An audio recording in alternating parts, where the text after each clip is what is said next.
I woke up in the hospital with a broken leg, a casted arm, and the horrifying realization that the person who put me here didn't do it to save my life. They did it to end it. And that person wasn't a stranger. It was my sister, the woman I trusted more than anyone in this world. I'm Diane Mitchell, 48 years old, Navy veteran, widow. I spent 22 years of my life serving my country, protecting people I'd never meet. I survived deployments, storms, and losses that would break most people. But nothing prepared me for the moment I understood my own sister was planning to kill me for money. Money she didn't even know I had. It took 10 days for me to piece together the truth. 10 days of lying in a hospital bed pretending to be weak, pretending to believe the lies Carol fed me with that concerned smile she'd perfected. 10 days of watching her and Marcus Cole, her new husband, her partner in this nightmare, circle around me like vultures waiting for the right moment. But here's what Carol didn't know. I didn't survive 2 decades in the Navy by being naive.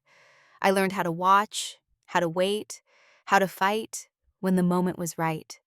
And this time, I wasn't just going to survive, I was going to win. The rain hadn't stopped for 3 days when it all started. Portland in September could drown you if you weren't careful. I stood in the baggage claim at PDX, watching the carousel spin, thinking about how strange it felt to be visiting family. 4 years since James died. 4 years of living alone in a quiet San Diego apartment, the kind of silence that either makes you stronger or breaks you. I chose stronger. At least that's what I told myself. Carol had called 6 months after I retired. Her voice on the phone sounded different, softer, almost apologetic. We hadn't spoken much since Mom's funeral 2 years earlier. That day had been tense. The house in Portland, Mom's house, was worth $500,000. The will split it evenly between us. But I didn't need it. Carol had a family. She had Emma, her 12-year-old daughter, and at the time she had Tom, her husband. I signed the papers transferring my half to Carol without a second thought. The lawyer tried to talk me out of it. Estate planning, he called it, protecting my assets. But I didn't see it that way. Carol needed stability. I had my Navy pension, James's life insurance, the rental properties I'd quietly built up over the years. I was fine. More than fine. Carol didn't thank me. She took the paperwork, glanced at it, and her mouth pressed into a thin line. The irony wasn't lost on me even then. 2 years of silence followed. Then came the call. Carol's voice trembled with something I mistook for warmth. She missed me, she said. Emma asked about me all the time. Wouldn't it be nice for me to visit? I just retired after all. I must be lonely. Portland was beautiful in the fall. We could reconnect, be a family again. I said yes before I'd fully thought it through. Loneliness does that. It makes you believe in second chances, even when the first chance ended badly. The rental properties had done well. 3 small units in San Diego, bought with James's life insurance money and the savings we'd accumulated through years of careful, unglamorous living. I never told anyone the exact numbers. Not Carol, not even the few friends I kept in touch with from my old unit. But the investments had grown. 2.3 million, give or take, depending on the market. James would have been proud. He always said I had a better head for money than he did. I made one mistake. A week before the trip, Carol and I were on the phone finalizing details, and I mentioned selling one of the units, $180,000 in profit. I said it casually, the way you'd mention the weather. Carol's tone shifted, just slightly. Not enough to alarm me then, but enough that when I looked back later, I could see it clearly. She asked if I had other properties. How many? Whether I needed help managing them. Marcus was in finance, she said. He could give me advice. I laughed it off. I was doing fine on my own. But I'd already said too much. The house looked exactly as I remembered it. White with blue shutters, a wide front porch. The garden Mom used to tend every weekend. Carol stood in the doorway, her smile warm, her arms open. Emma burst past her, running down the steps and nearly knocking me over with a hug. The girl had grown. 12 now, with Carol's dark hair and eyes that still held the kind of innocence I worried the world would steal too soon. She gripped my waist, her voice muffled against my jacket. I missed you so much, Aunt Diane. Mom said you're a hero. I hugged her back, something tight unwinding in my chest. This, I thought, this is why I came. Carol descended the steps, pulling me into an embrace that felt just a beat too long, too rehearsed. When she stepped back, a man stood behind her. Tall, clean-shaven, the kind of looks that belonged in finance commercials. His smile didn't quite reach his eyes. Carol's hand rested on his arm. "Diane, this is Marcus, my husband." I extended my hand. His grip was firm, professional, but his gaze lingered, the way people's do when they're sizing you up. "Carol's told me a lot about you," he offered, his voice smooth as polished glass. 22 years in the Navy. Lieutenant commander. Impressive. I hadn't told Carol my rank. Not recently, anyway. And I certainly hadn't mentioned my pension details or the exact years of service, but Marcus recited them like he'd studied a dossier. Carol laughed, a little too quickly. "I might have gone on about you. I'm proud of my big sister." I smiled back, but something cold settled at the base of my spine, the way he said it, the way he knew. Inside, the house smelled like cinnamon and coffee. Emma dragged me upstairs to show me the guest room, chattering about school and her friends and the art project she was working on. I set my bag down, glanced out the window at the backyard. The fence was new. So was the camera mounted above the back door. Another one angled toward the driveway. When Emma finally took a breath, I asked about them. She shrugged. "Mom got those after Dad died. She said it makes her feel safer."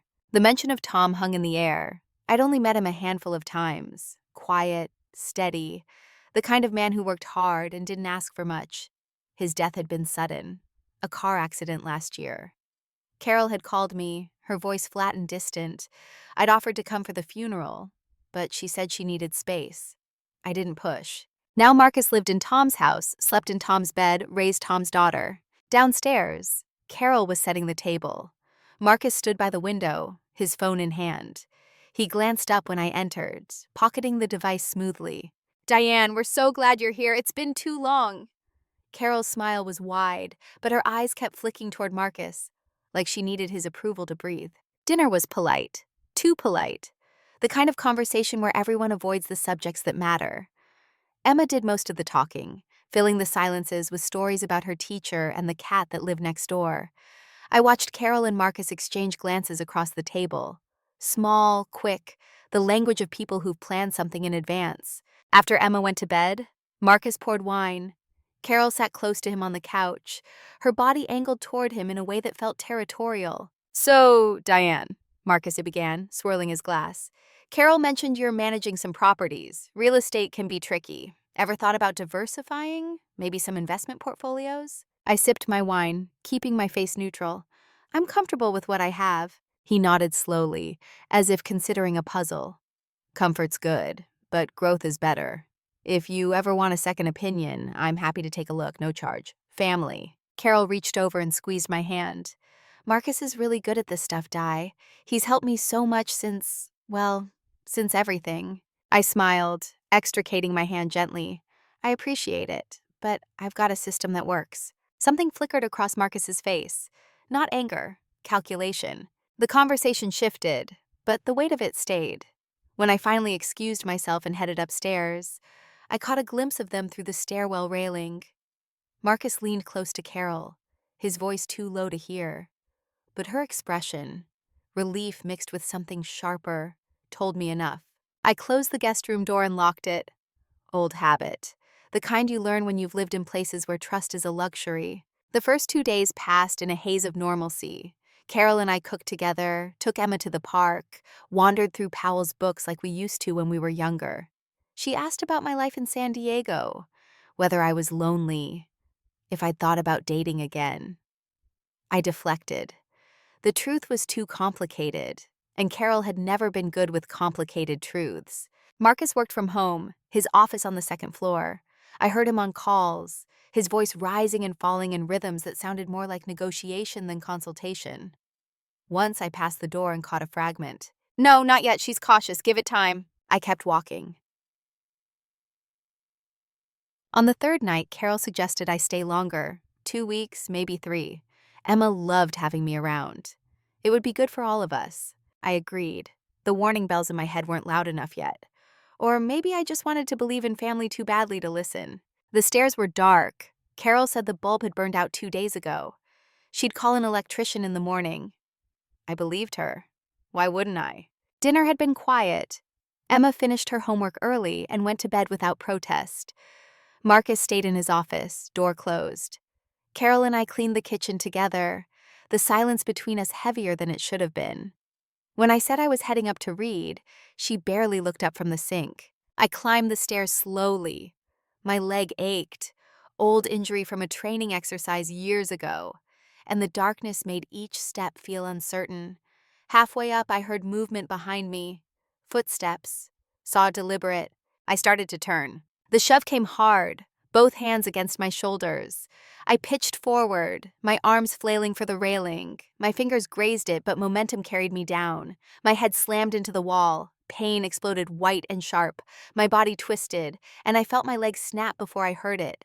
The sound was distant, muffled, like it belonged to someone else. I hit the landing and everything tilted. Through the haze, I heard a voice, Carol's voice, close, almost directly above me. Finally, it's done. The world blurred. I tried to speak, to move, but my body refused. Footsteps descended. Someone knelt beside me.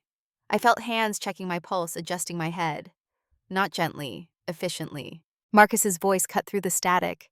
She's still breathing. Carol's reply was clipped, frustrated. Call it in, but wait, 10 minutes, let's make sure. 10 minutes. The words looped in my brain as consciousness slipped away. I woke to fluorescent lights and the smell of antiseptic. My body felt heavy, disconnected. When I tried to move my right leg, fire shot through it.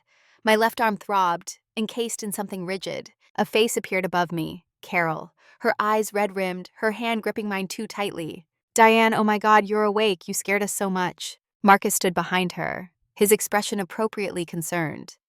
Emma wasn't there. Too young, Carol explained later. Too upsetting. I tried to speak, but my throat felt raw. Carol held a cup of water to my lips. I sipped, the pieces slowly assembling in my mind. What happened? My voice came out hoarse, unfamiliar. Carol's face crumpled, tears spilling over. You fell down the stairs. We heard the crash and ran out. You were unconscious, bleeding. Marcus called 911. The ambulance came so fast, but it felt like forever. I stared at her. She stared back, her grief so convincing I almost believed it. Almost. I don't remember falling. The words felt important. I needed her to hear them. Carol's hand squeezed mine. The doctor said you hit your head pretty hard. Memory loss is normal with concussions. You'll remember eventually. Or maybe it's better if you don't. The doctor came in then, a tired man with kind eyes. He explained the damage, fractured femur, requiring surgery, broken radius in my left arm, moderate concussion. I'd been unconscious for 2 days. Lucky to be alive, he said. Falls like that could be fatal. Carol sobbed quietly. Marcus rubbed her back, murmuring reassurances. I watched them, my mind too slow, too foggy to process what my instincts were screaming. When they left to talk to the doctor in the hall, I stared at the ceiling, tried to remember. The stairs, the darkness, the feeling of hands, 2 hands against my back. My phone, where was my phone? I found it 3 hours later, tucked into the drawer of the bedside table. Carol said it had been destroyed in the fall. She'd bought me a new one, already set up with my number, my contacts transferred. So thoughtful, so convenient. I powered it on. Everything looked right, but something felt wrong. My banking app required a password reset. So did my email. Carol must have handled that too. Helpful, concerned Carol. I set the phone down and closed my eyes. The morphine drip pulled me under, but not before the thought crystallized. I hadn't fallen, I'd been pushed. The days blurred together. Physical therapy, pain medication, visits from Carol and Marcus, sometimes Emma. My niece brought drawings, flowers, her bright chatter a balm against the sterile monotony. Carol hovered, adjusting pillows, asking if I needed anything, her attentiveness bordering on suffocating. Marcus brought paperwork. It started small. Insurance forms, medical authorizations. He'd taken the liberty of organizing everything, he explained, just to make things easier. Carol nodded along, her hand resting on his arm. I signed where he pointed, too tired to read the fine print. Then came the other documents: power of attorney, financial authorization. Just in case, Marcus said, his tone gentle, reasonable. You're alone, Diane. No spouse, no kids. If something happens, who makes decisions for you? Carol's your sister. She loves you. Let her help. I held the pen, the weight of it suddenly enormous. Carol leaned forward, her eyes shining with what I wanted to believe was love. Di, I know we've had our differences, but family takes care of family. Let me do this, please. My hand trembled. The morphine made everything soft, distant. I put the pen down. I need to think about it. Carol's smile tightened. Marcus straightened, his jaw working. But they didn't push, not then. That night, I woke to voices, low, urgent, coming from the hallway outside my room. The morphine had worn off enough for clarity to creep back in. Marcus first. She didn't sign, this isn't working. Carol defensive. She's confused. She'll come around. We don't have time for her to come around. You said 2 weeks. I know what I said, but she's stubborn, always has been. A pause, then Marcus again, quieter but sharper. Plan B then.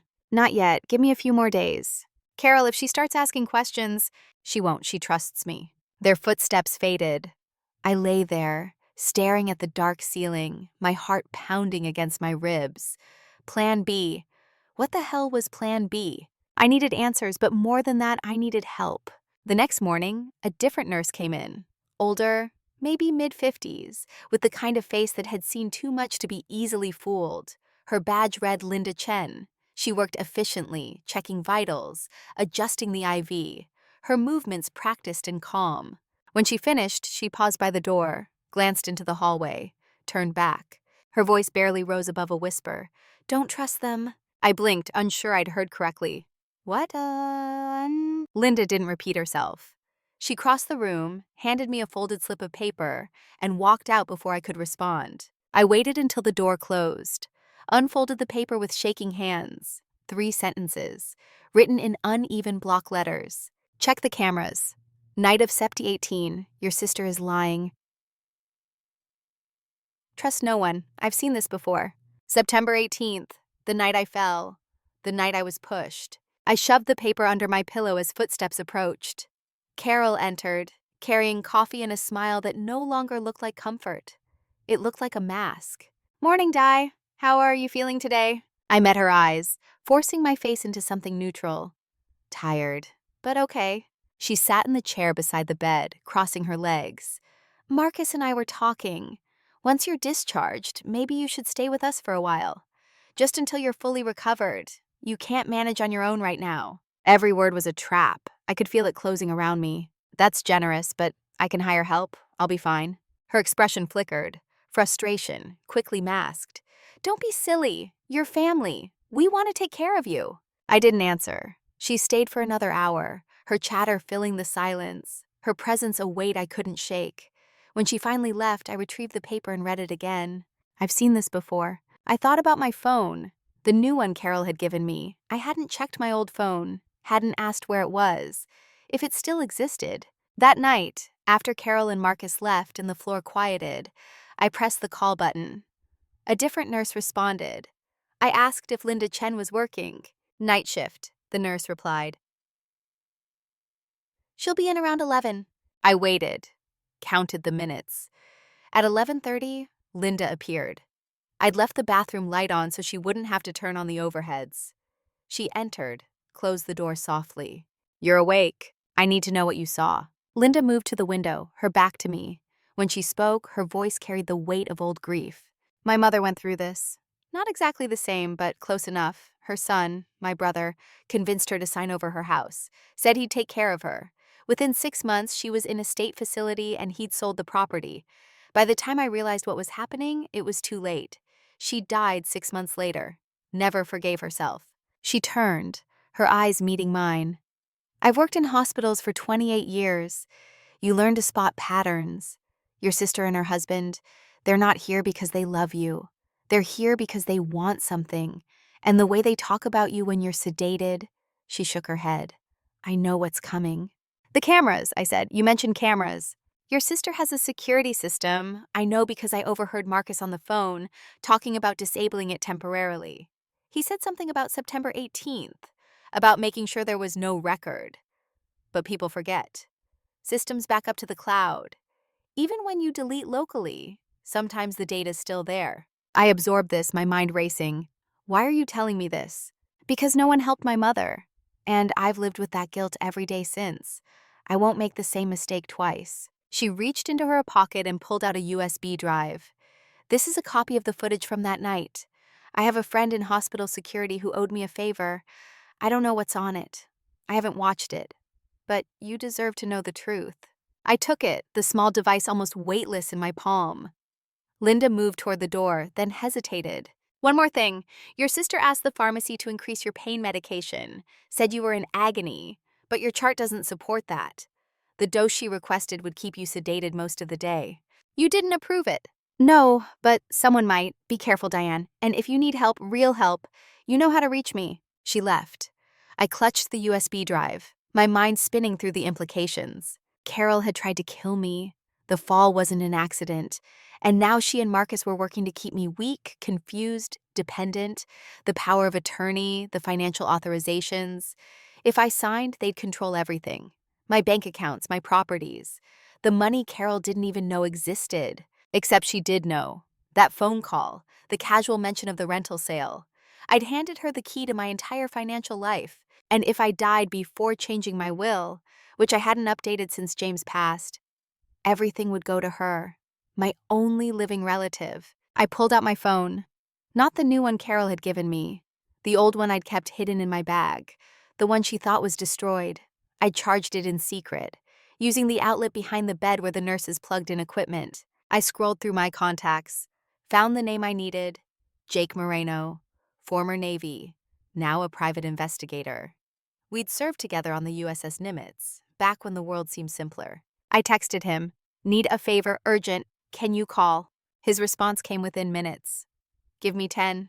True to his word, my phone buzzed exactly 10 minutes later. I answered, keeping my voice low. "Jake." "Diane, what's going on?" I told him. All of it. The fall, the cameras, Carol and Marcus, the paperwork, the medication. When I finished, the line was silent for a long moment. "You think your sister tried to kill you?" I know she did." Another pause. "Okay, what do you need?" "Background check on Marcus Cole. 45, finance consultant, Portland area, and I need someone to look at security footage. I have it on a USB, but I can't exactly plug it into a hospital computer." "Send it to me. I'll handle it." "One more thing. I need legal counsel. Someone who specializes in financial abuse, and I need to change my will. Immediately." Jake whistled low. "You're not playing around." "Neither are they." "I'll make some calls. Sit tight. And Diane, watch your back." I hung up and hid the phone again. My heart hammered, but for the first time since waking up in the sterile room, I felt something other than fear. I felt purpose. Carol and Marcus thought they were hunting a wounded animal, but they'd forgotten what I was before this. A naval officer, a strategist, someone trained to assess threats and neutralize them. I just needed time, and I needed to make them believe they were winning. The next morning, when Carol arrived with her fake smile and hollow concern, I smiled back. "I've been thinking about what you said, about the power of attorney." Her eyes lit up. "Really?" "Yeah, you're right. I can't do this alone, but I want my lawyer to look at the paperwork first. Just to make sure I understand what I'm signing. You don't mind, do you?" The light dimmed slightly. "Of course not. That's smart. Who's your lawyer?" I gave her a name, fictional, someone I'd worked with on real estate deals. Carol nodded, her smile back in place. "Great. Just let me know when they've reviewed everything." She stayed another hour, chattering about Emma's school play, the weather, nothing that mattered. When she left, I could feel the shift, the urgency. I'd bought myself time, but not much. That afternoon, Emma visited alone. Carol had errands, she said. Marcus was working. I cherished the hour with my niece, her stories about friends and art projects and the book she was reading. But beneath the lightness, I watched her, really watched. She was quieter when she mentioned her mother, hesitant, like she was choosing words carefully. "Emma, do you remember the night I fell?" She froze, her hand tightening around the juice box I'd given her. "Mom said I shouldn't talk about it." "Why not?" "She said it would upset you." I reached over, touched her hand gently. "I'm not upset. I just want to remember what happened. Can you help me?" Emma's eyes filled with tears. She looked so young, so fragile. I heard a loud noise, like a crash. I came out of my room and Mom was at the top of the stairs. She was looking down at you, and her face— Emma's voice broke. She looked angry, not scared, angry. The room felt colder. Did she say anything? Emma nodded, wiping her eyes. She said, finally. Then Marcus came up and told her to call 911. But she didn't. Not right away. They stood there talking, and I couldn't hear everything, but Marcus said, "Are you sure?" And Mom said, "Yes, do it now." Then they called. 10 minutes. They'd waited 10 minutes while I lay bleeding on the floor. I pulled Emma into a hug, my throat tight. "Thank you for telling me, sweetheart. You did nothing wrong. None of this is your fault." She clung to me, her small body shaking. When she pulled back, her face was resolute, older than her 12 years. "I don't like Marcus. He's not like Dad. Dad was kind. Marcus is, I don't know, wrong." I held her gaze. "Do you feel safe at home?" She hesitated, nodded. "Mostly, but sometimes I hear them fighting. About money, about you. I don't understand it all, but—" She stopped, biting her lip. "But what?" "But I'm scared, Aunt Diane. I'm scared something bad is going to happen."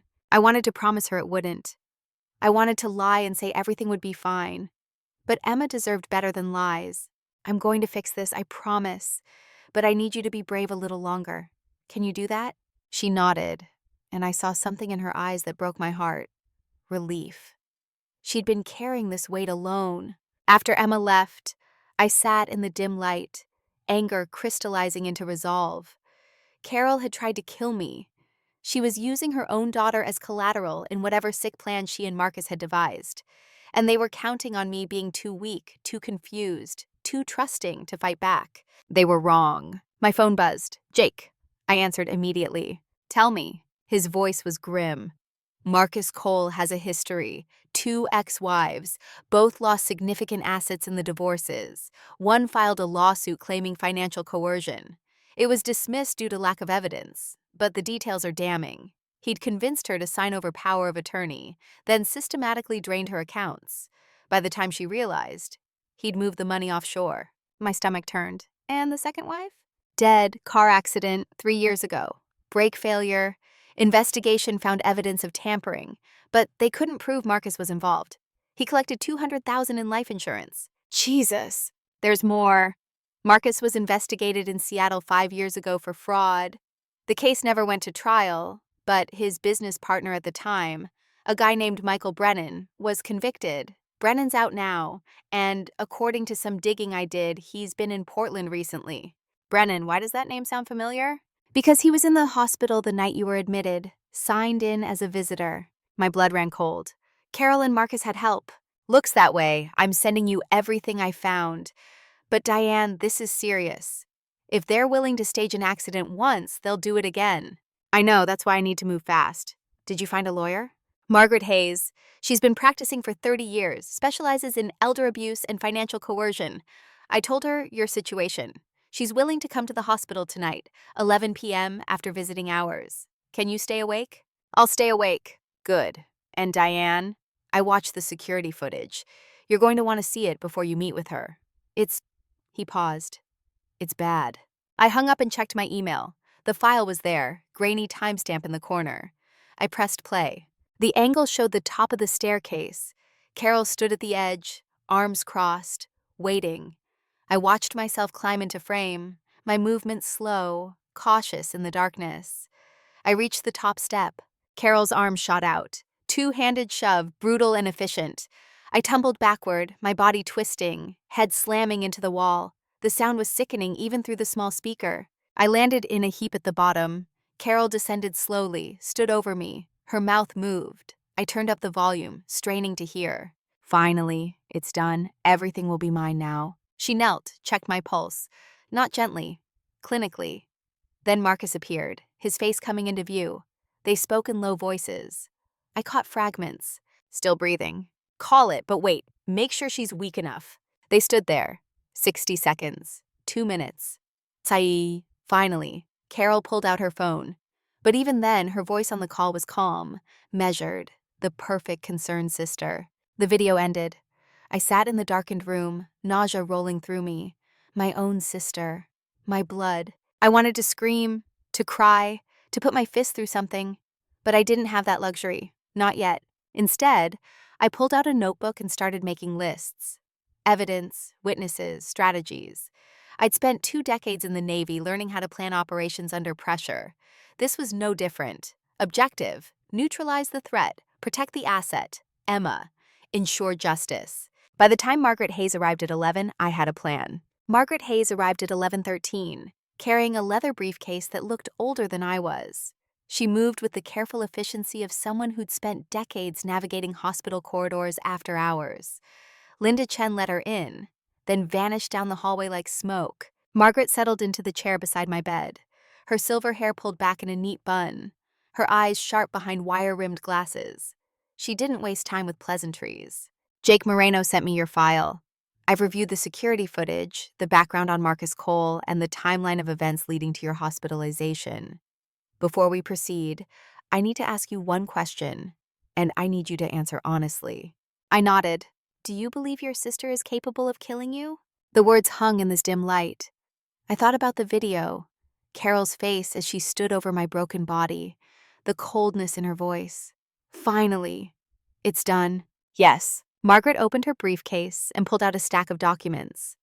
Then we have work to do, and we have very little time to do it. She spread papers across the bed tray: trust documents, power of attorney forms, medical directives, a new will. Each page represented a door closing on Carol's plans, a wall going up between her greed and my survival. Your current will leaves everything to Carol as your sole living relative. If you die tomorrow, she inherits everything. That's motive. Combined with the video evidence and Marcus's history, we have a strong case for attempted murder. But prosecution takes time, months, maybe years. And in the meantime, they'll keep trying. Her fingers tapped the will. We need to eliminate their incentive immediately.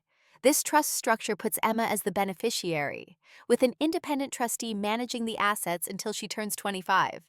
Carol gets nothing. Marcus gets nothing. Even if they succeed in killing you, they walk away empty-handed.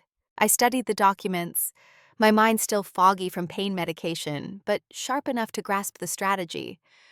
What about Emma? She's 12. Carol has custody. For now, but we can file for emergency guardianship if we prove Carol is unfit.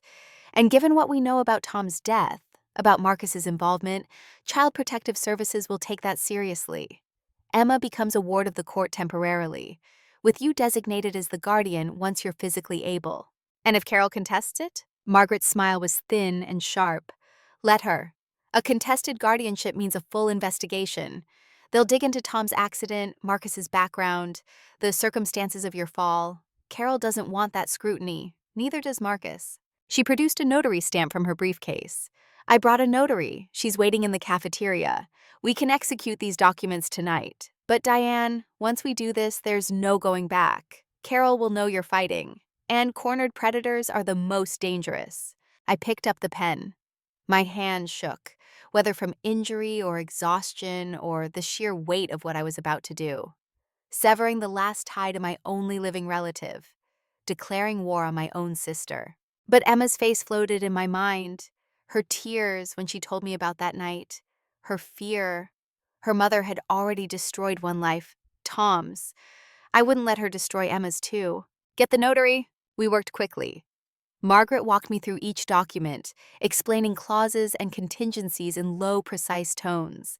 The notary, a black woman named Patricia, who looked like she'd seen worse things at worse hours, verified my identity, witnessed my signatures, applied her stamp with practiced efficiency. By 12:30 it was done, my estate restructured, my medical decisions placed in the hands of a neutral party, my assets locked away where Carol couldn't touch them. Margaret gathered the documents, tucking them into her briefcase with the care of someone handling explosives. I'll file these first thing in the morning. Trust registration, medical directives, the whole package. By noon tomorrow, this is all legal and binding. How long before Carol finds out? Depends on how closely she's monitoring things. If she calls the bank, they'll tell her your accounts have been transferred to trust management. If she tries to make medical decisions on your behalf, the hospital will refer her to your designated representative. She'll know something changed. She just won't know what until she hires her own lawyer. Margaret stood, smoothing her skirt. In the meantime, you need to continue playing weak, confused, dependent. Let them think they still have a chance. Because the moment they realize you've outmaneuvered them, they'll escalate. To what? They already tried to kill me once. Her expression darkened. And they'll try again. Only next time they'll be more careful. No cameras, no witnesses, an overdose of pain medication, a blood clot from your injuries. Medical complications happen all the time, especially with trauma patients. The words settled over me like ice water. I'd been so focused on protecting my assets that I'd almost forgotten the most important thing. They still needed me dead. The money was motive, but now it was also an obstacle. If I lived long enough to change my will, which I just had, the only way to fix their problem was to eliminate me before anyone found out. How do I protect myself? You don't. Not alone. Margaret pulled out a business card, laid it on the tray. This is Detective Sarah Brooks, Portland PD. She investigated Tom Mitchell's death last year, ruled it accidental, but she never felt right about it. Jake contacted her, told her what we have. She wants to talk to you. Will she arrest them? Not yet. We have evidence of an assault, but Carol can claim it was an accident, that the camera angle is misleading. Marcus wasn't in the frame, and Tom's death was closed as accidental. We'd need to reopen that investigation. But if Detective Brooks believes there's enough for charges, she can put protection on you. Plainclothes officer in the hospital. It's not much, but it's something. Margaret moved toward the door, then paused. One more thing. Emma, if Carol suspects you're turning against her, she might use Emma as leverage. Keep the girl close. Document every conversation. If Carol tries to isolate her, we'll have grounds for emergency custody. She left. I sat in the dark, the weight of what I'd done pressing down on my chest. I just painted a target on my back, but I'd also taken away the prize. Now I just had to survive long enough for that to matter. Sleep didn't come. I lay there running through scenarios, backup plans, contingencies. By dawn, I'd mapped out a strategy that felt less like hope and more like a last stand. Carol arrived at 8 with coffee and pastries. Her smile was warm, her hug gentle. She fussed over my blankets, adjusted the bed angle, asked about my pain levels with what sounded like genuine concern. I played my part, smiled weakly, thanked her for coming, complained about the food, the noise, the endless boredom of hospital recovery. Everything a helpless patient would say. She settled into the chair, crossing her legs. I talked to your doctor this morning. He thinks you'll be discharged in 3 or 4 days. Isn't that wonderful? My stomach tightened. 4 days, they were working on a timeline. That's good. I'm ready to go home. Well, that's what I wanted to discuss. Carol leaned forward, her voice taking on that careful, reasonable tone I'd learned to recognize as manipulation. Your place in San Diego isn't exactly set up for someone in your condition. Stairs, narrow doorways. It's going to be hard to manage with a cast and crutches. I'll manage. But you don't have to, Dee. Marcus and I have plenty of space. The downstairs guest room has a bathroom right next to it. No stairs. We can set up everything you need. And Emma would love having you there. She's been so worried. Every word was a trap. Getting me into their house, under their control, isolated from anyone who might notice if something went wrong. A fall in the shower, medication mix-up. So many accidents could happen to a recovering patient.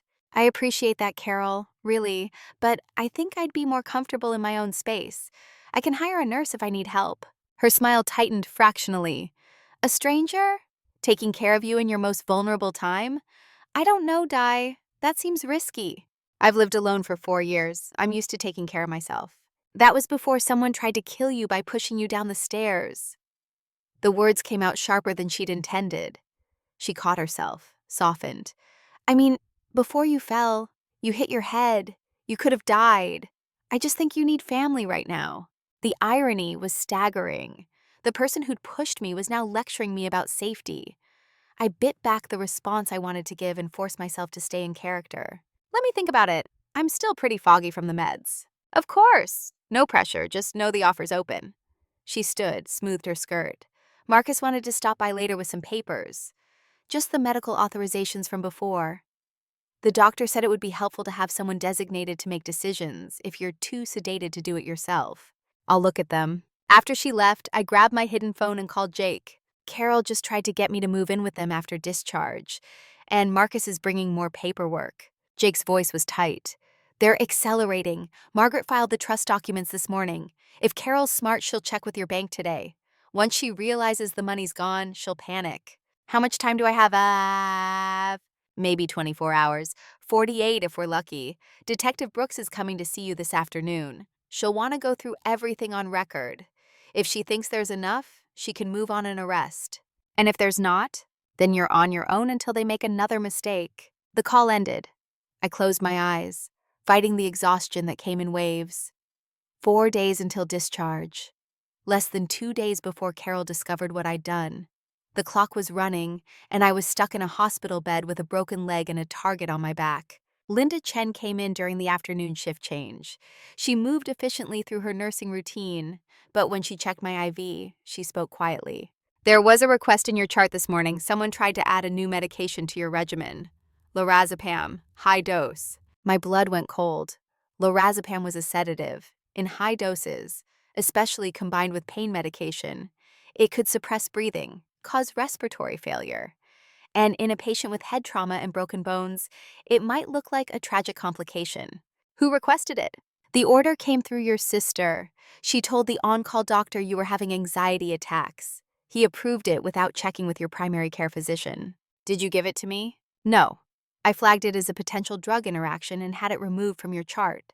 But Diane, I'm not on every shift, and not every nurse will be as careful. She straightened, her face professionally neutral for anyone who might walk in. You need to get out of this hospital, soon. Detective Sarah Brooks arrived at 3. She was younger than I expected, maybe 40, with sharp features and the kind of eyes that caught details other people missed. She wore plain clothes, jeans and a blazer, but the badge on her belt marked her clearly enough. She pulled the privacy curtain and sat down, a digital recorder in her hand. Ms. Mitchell, I'm Detective Brooks. I investigated your brother-in-law Tom Mitchell's death last year. At the time, we ruled it accidental. I'd like to revisit that conclusion. I told her everything. The video footage, Marcus's history, Carol's attempts to get power of attorney, the medication request, Emma's testimony about what she'd seen and heard. Brooks listened without interrupting, her expression giving nothing away. When I finished, she turned off the recorder. This is bad, but it's also complicated. The video shows an assault, but defense attorneys will argue about angles, lighting, intent. Marcus wasn't in frame, so we can't prove conspiracy. The medication request could be explained as misguided concern. And Tom's death, she rubbed her face, suddenly looking tired. I knew something was wrong with that accident. The brake line was cut, but we couldn't prove it wasn't just corrosion. No witnesses, no physical evidence of tampering. The insurance company paid out, and the case closed. But I never stopped thinking about it. Can you arrest them? Not yet. I need more. Concrete evidence of intent. A pattern we can't explain away. Right now, a good lawyer would tear this apart in court, and your sister and Marcus would walk. Frustration boiled in my chest. So I just wait? Hope they try again so you can catch them in the act? Brooks leaned forward. I can put an officer in the hospital, plain clothes. They'll monitor who comes and goes, what gets added to your chart, who has access to your room. It's not an arrest, but it's protection. And it might be enough to make them back off. Or it might make them more careful. Yes, she didn't sugarcoat it. But it's what I can do right now, unless you want to go public, press conference, news coverage. Make them too visible to act. I considered it. The publicity would be protection of a sort. Hard to murder someone when cameras are watching. But it would also mean exposing Emma to the media circus, dragging her through her mother's trial, destroying whatever childhood she had left. No, not yet. Keep it quiet. Put your officer in place. I'll play along until you have enough to move. Brooks stood. I'll have someone here by tonight. They won't be obvious. Just another visitor or family member hanging around. If Carol or Marcus show up, we'll be watching. After she left, I sat in the empty room feeling the weight of invisible eyes. The plainclothes officer would be watching Carol and Marcus. But who was watching me? What happened when visiting hours ended and the hospital corridors went dark, and someone with the right credentials could slip in unnoticed? I called Jake again. I need you to do something for me. Name it. Find out everything you can about Carol. Not just surface stuff, bank records, credit cards, phone records if you can get them. I need to know what she's planning before she does it. That's not exactly legal. Neither is attempted murder. He was quiet for a moment. I'll see what I can do. Marcus arrived at 6 with a briefcase and that smooth, professional smile. He set papers on the tray, the medical authorization forms Carol had mentioned. They looked official, complete with legal jargon and signature lines. Just a formality. The doctor wants someone designated to make medical decisions if you're incapacitated. Carol would be the logical choice, but if you'd prefer someone else, I'll think about it. His smile thinned. Diane, I know we haven't known each other long, but I care about Carol and she cares about you. We just want what's best. I met his eyes, saw the calculation behind the concern. He was good at this, probably practiced it on his ex-wives before draining their accounts, before one of them died in a convenient accident. I said I'll think about it. He gathered the papers, frustration flickering across his features. Of course, take your time. Though the doctor did say it would be helpful to have this in place before discharge. When he left, I tucked the forms under my pillow. Evidence. Everything was evidence now. That night, I didn't sleep. Couldn't. Every sound in the corridor made my heart race. Footsteps, voices, the squeak of medication carts. I watched the door, waiting for it to open, for someone to walk in with a syringe and kind words and the end of my story. At 2 a.m., a man entered. Young, maybe 30, wearing scrubs and a visitor's badge. He moved to the window, looked out at the parking lot, then settled into the chair by the door. I'm Officer Chen. Detective Brooks sent me. Relief flooded through me. You're Linda's relation? Cousin. She mentioned you could use a friend. His smile was tired but genuine. I'm here until 8. Day shift has someone else. You're covered. I closed my eyes, letting myself relax for the first time in hours. Not safe. Not yet. But less alone. The next morning brought chaos. Carol arrived early, her face tight with barely suppressed fury. She dismissed Officer Chen, thinking he was just another visitor, and closed the door behind her. What did you do? I blinked, playing confused. What? The bank called. My bank. They said there were inquiries about Mom's house, about the property transfer. Someone's been asking questions about whether I had legal right to the full inheritance. My heart pounded, but I kept my face neutral. I don't understand. Why would anyone ask about that? That's what I want to know. Did you talk to someone? A lawyer? Carol, I've been in the hospital. I haven't talked to anyone except doctors and you. She studied my face, searching for lies. The bank also said your accounts were flagged. Something about being transferred to trust management. Do you know anything about that? My accounts? No, maybe it's a mistake? It's not a mistake. Someone changed your financial structure, recently. Who did you talk to, Diane? Officer Chen knocked and entered, his presence diffusing the tension. Carol forced a smile, though her eyes stayed hard. Is everything okay here? Fine, just family discussion. Carol turned back to me. We'll talk more later, when you're feeling better. She left. Officer Chen raised an eyebrow. Want to tell me what that was about? She just found out I cut her out of my will. Ah, that explains the murder eyes. He settled back into the chair. Detective Brooks should know about this. That's escalation behavior. I called Jake as soon as Carol left the hospital. He answered on the first ring. She knows about the trust. Already? That was fast. She must have been watching your accounts. What do I do? Stick to the plan. You're confused. You don't know what she's talking about. You haven't been in contact with lawyers. Let her think it's a bank error or something bureaucratic. The more confused you seem, the more time we buy. And when she figures it out, then we move to phase 2. Phase 2. The end game. The part where we stopped playing defense and went on the attack. But first, we needed ironclad evidence, something even the best lawyer couldn't explain away. Margaret called that afternoon.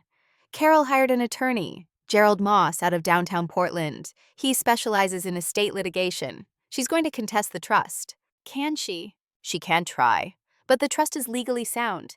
You were of sound mind when you signed it, properly notarized, filed correctly. The only way she wins is if she can prove undue influence or mental incompetence. And given your military record and the fact that you've been managing complex investments for years, that's a hard sell. So I'm safe? From her legal challenges? Yes. From her? That's a different question. Margaret's voice lowered. Diane, I've seen cases like this before. When money becomes the driving force, family ties mean nothing. Carol's not going to walk away. She's going to push until something breaks. What if what breaks is me? Then we make sure that doesn't happen. Emma visited that evening, escorted by a woman I didn't recognize. The woman introduced herself as Maria Santos, Child Protective Services. Emma sat on the bed, her small hand gripping mine, her eyes red from crying. CPS showed up at school today. They asked me questions about Mom and Marcus, about you, about Dad's accident. Emma's voice cracked. Aunt Diane, what's happening? Maria Santos stood by the door, her expression professionally compassionate. Ms. Mitchell, we received a report of potential endangerment. Given the circumstances of your hospitalization and the information Detective Brooks provided, we're conducting a welfare check. Is Emma safe? For now, she's staying with a neighbor, Mrs. Wilson. We've issued a temporary supervision order while we investigate. Emma's grip tightened. I don't want to go home. Marcus scares me, and Mom... She stopped, tears streaming down her face. I pulled her close, my throat tight. It's okay, sweetheart. We're going to fix this. I promise. But promises felt hollow when I couldn't even protect myself, let alone a 12-year-old girl caught in her mother's web of greed and violence. After they left, I called Margaret. CPS took Emma. Carol's gonna lose her mind. Good. That's leverage. If Carol wants Emma back, she'll have to cooperate with the investigation. And cooperation means answering hard questions about Tom, about Marcus, about what happened to you. Or it means she gets desperate enough to do something stupid.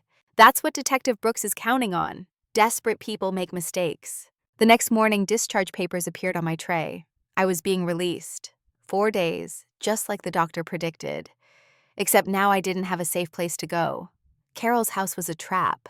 My apartment in San Diego required stairs I couldn't manage. A hotel meant vulnerability. No officers watching, no nurses checking charts. Jake called with a solution. I've got a place. Short-term rental in Beaverton, about 20 minutes from the hospital. Ground floor, wheelchair accessible. I've already set up security cameras, changed the locks, arranged for a visiting nurse. You'll be as safe there as anywhere. How much is this costing? Consider it a professional courtesy. You saved my ass in the Gulf. This is payback. The address arrived by text. Margaret arranged transport, a medical van instead of Carol picking me up. Officer Chen would ride along, stay through the first night.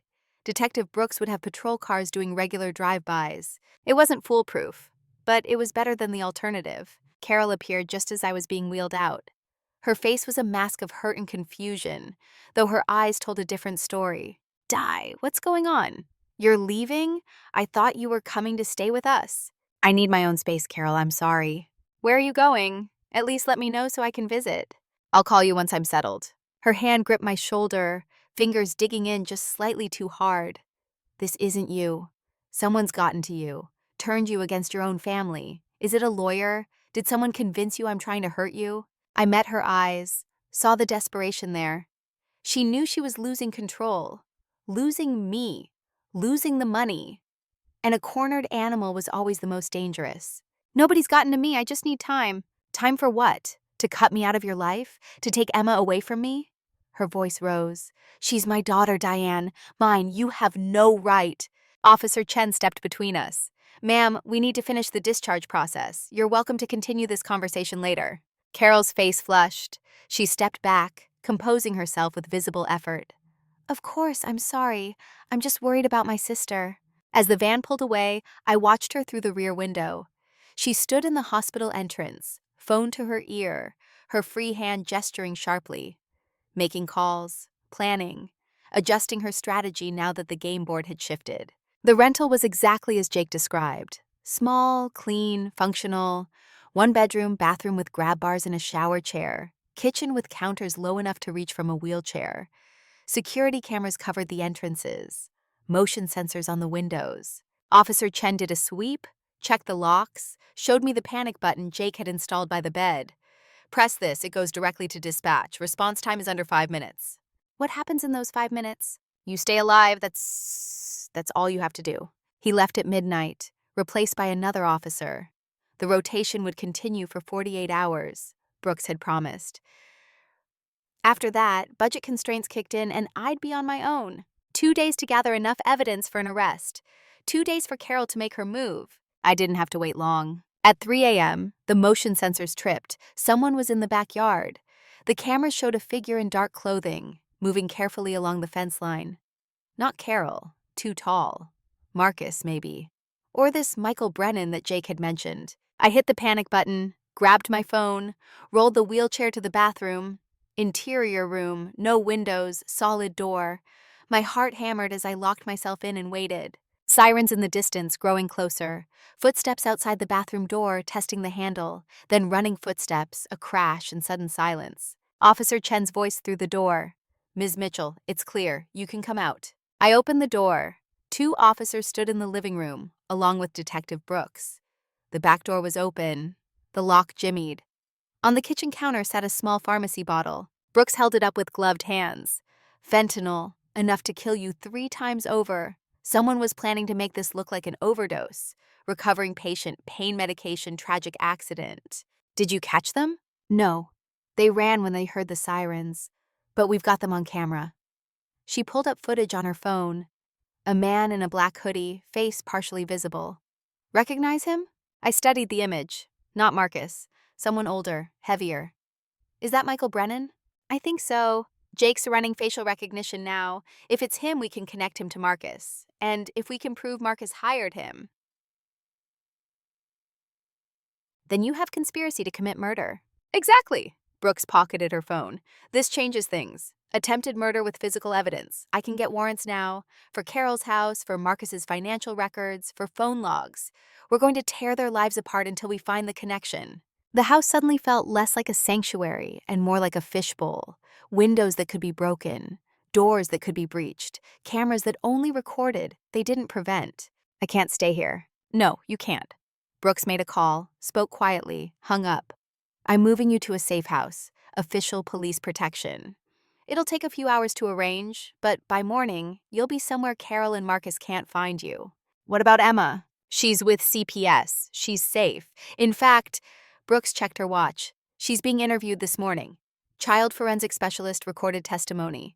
If she tells them what she told you about the night you fell, about Tom's death, that's evidence we can use. I thought about Emma, 12 years old, having to testify against her own mother, having to relive the trauma of watching her father die, watching me nearly die. What kind of scars would that leave? But what was the alternative? Let Carol and Marcus walk free? Let them try again with Emma grown, vulnerable, inheriting money from a grandmother she'd barely known? No, this ended now, whatever it took. Jake called it dawn. Facial recognition confirmed. Michael Brennan was in your backyard last night. And we've got phone records. 16 calls between Brennan's phone and Marcus's burner cell in the last 2 weeks. The last call was at 2:45 a.m., 15 minutes before Brennan showed up at your rental. That's proof. That's coordination. Combined with Brennan's criminal record, fraud, conspiracy, did time with Marcus back in Seattle, it paints a pretty clear picture. When do they arrest them? Soon. Brooks is getting the warrant signed now. By noon, Marcus will be in custody. Carol, too, probably. They'll be charged with conspiracy to commit murder, attempted murder, and Brooks is pushing to reopen Tom's death as a homicide investigation. I closed my eyes, letting relief wash through me. It was almost over. Almost. What happens to Emma? Emergency custody hearing this afternoon. CPS is recommending temporary guardianship to you, pending Carol's trial, if you're willing. Of course I'm willing. Good. Because that kid's gonna need someone who gives a damn. And from what I've seen, you're the only family she's got worth keeping. The safe house was a nondescript apartment in Hillsborough, 3rd floor, reinforced door, officer stationed in the lobby. Margaret met me there with legal documents, emergency guardianship papers, medical authorizations for Emma, temporary custody orders. The hearing is at 2. Judge Harriet Morrison, Family Court. She's tough but fair. CPS is backing your petition. Detective Brooks will testify about the investigation. And Emma's forensic interview supports everything you've said. This should be straightforward. What if Carol fights it? From jail? With murder charges pending? She can fight all she wants. She's not getting Emma back. At 11:30, Detective Brooks called. We've got them. Marcus was arrested at his office. Carol at her attorney's office. She was trying to file an emergency injunction to block the guardianship hearing. Both are in custody, being processed now. No bail until arraignment. The relief was so intense, it felt physical. My hands shook. My eyes burned with tears I'd been holding back for days. It was over. They couldn't hurt me anymore. Couldn't hurt Emma. What did they say? Marcus lawyered up immediately. Carol... Brooks paused. Carol keeps saying it's all a mistake, that she never meant to hurt you, that she was just trying to protect her family's inheritance. Classic denial. Her lawyer's already talking plea deal, trying to separate her from Marcus. Will that work? Depends on what she's willing to give up. If she testifies against Marcus, tells us about Tom's death, about the plan to kill you, maybe she gets reduced charges. But she's still going to prison, just a question of how long. The custody hearing was surreal. Judge Morrison, a black woman in her 60s with silver braids and sharp eyes, listened to testimony from CPS, from Detective Brooks, from Emma's forensic interviewer. The video of my fall played on a screen. Emma's recorded testimony, her voice small and scared, describing what she'd seen and heard. Carol wasn't present, still in custody. Her attorney argued that she was a devoted mother, that the charges against her were circumstantial, that removing Emma was premature and traumatic. Judge Morrison cut him off. Counselor, your client is charged with attempted murder and conspiracy. Her daughter witnessed the assault and has been living in fear. This isn't premature. This is protective. Guardianship is granted to Diane Mitchell, pending resolution of the criminal case. The gavel struck. Emma was mine. Temporarily, legally mine. I waited in the hallway while CPS brought her from the foster placement. She appeared clutching a backpack, her face pale and drawn. When she saw me, something broke in her expression. She ran forward, nearly knocking the wheelchair over, and buried her face in my shoulder. Is it over? Can I stay with you? I held her tight, breathing in the scent of her shampoo, feeling her small body shake. Yes, sweetheart, you can stay with me, as long as you need. We went back to the safe house. Margaret had arranged for Emma's school records to be transferred, for a therapist to start sessions twice weekly, for a tutor to help her catch up on missed work. Officer Chen brought dinner, pizza, and salad, simple and normal. Emma ate quietly, exhaustion written in every line of her body. When she finished, she looked up at me with eyes too old for 12. Is Mom going to jail? I wouldn't lie to her, not about this. Probably, yes. For a long time? I don't know yet. That depends on the trial, on what she tells the police. Emma nodded slowly. I know I should feel sad. She's my mom, but I just feel... She searched for the word. Empty, like I've been waiting for this since Dad died. Like I knew something bad was going to happen, and now it has, and I'm just tired. I reached across the table, took her hand. That's okay. You don't have to feel anything you don't feel. This is hard and confusing and scary. You're allowed to be tired. You're allowed to be angry. You're allowed to be relieved. All of it is valid. Do you hate her? The question landed like a punch. Did I hate Carol? My sister who'd pushed me downstairs, who'd tried to kill me for money, who'd used her own daughter as a pawn. I don't know. I'm angry. I'm hurt. I feel betrayed. But hate... I paused, thinking. Hate takes energy. And right now I need all my energy for healing, for you, for building something better than what we had. Emma's eyes filled with tears. I'm sorry.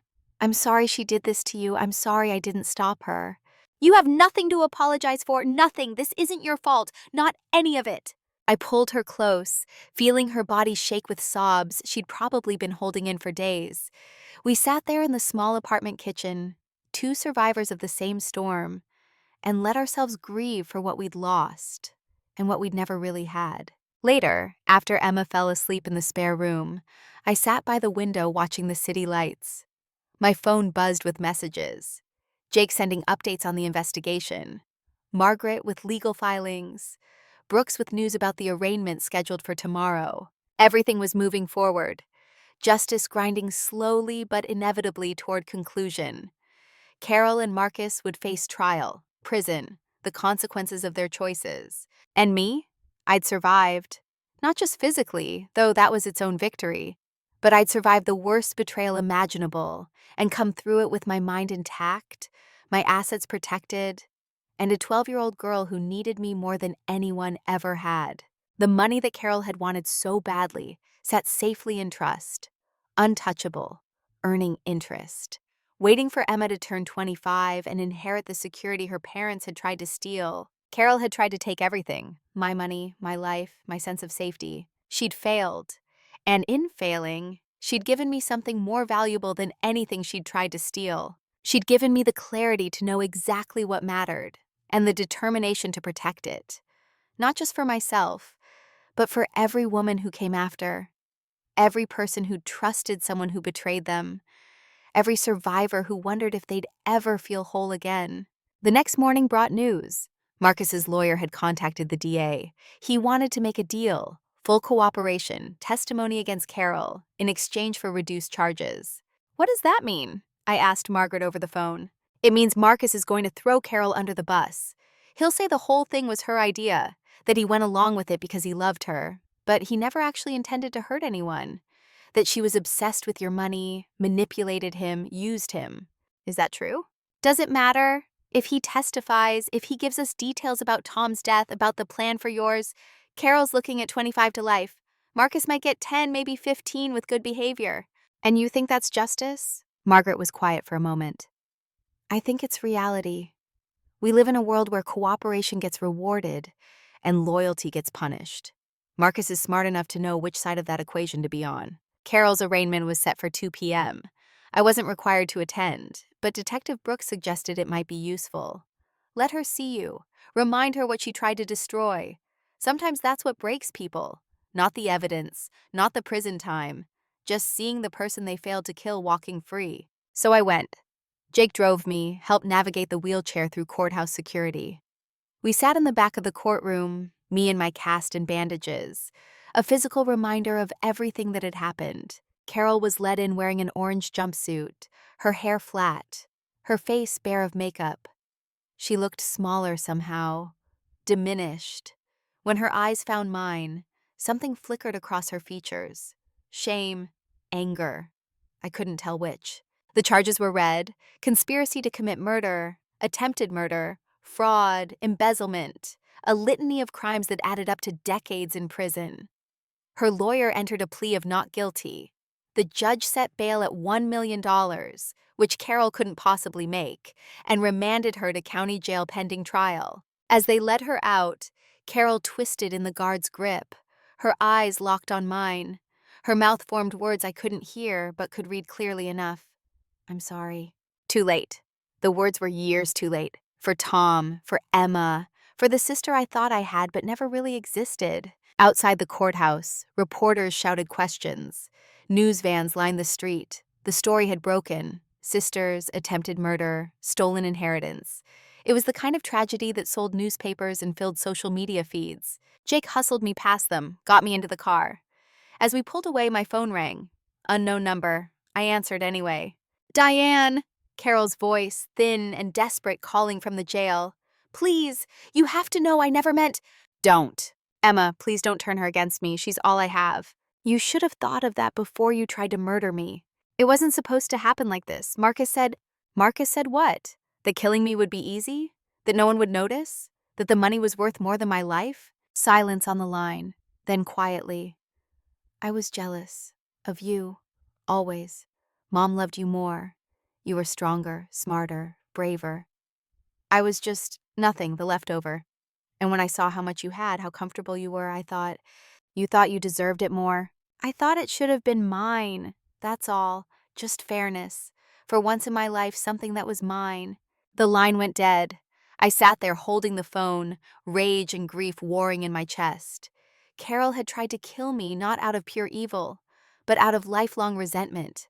A wound that had festered for decades until it poisoned everything. It didn't excuse what she'd done, but it explained it. And explanation, at least, was something. 3 months after Carol's guilty plea, I stood without assistance for the first time since the fall. Physical therapy had been brutal. Hours of exercises that left me sweating and shaking, progress measured in millimeters.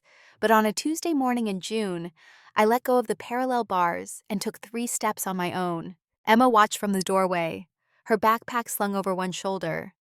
She'd started at her new school in April, making friends slowly, cautiously. The therapist said she was doing well, all things considered. But I saw the shadows in her eyes when she thought no one was looking.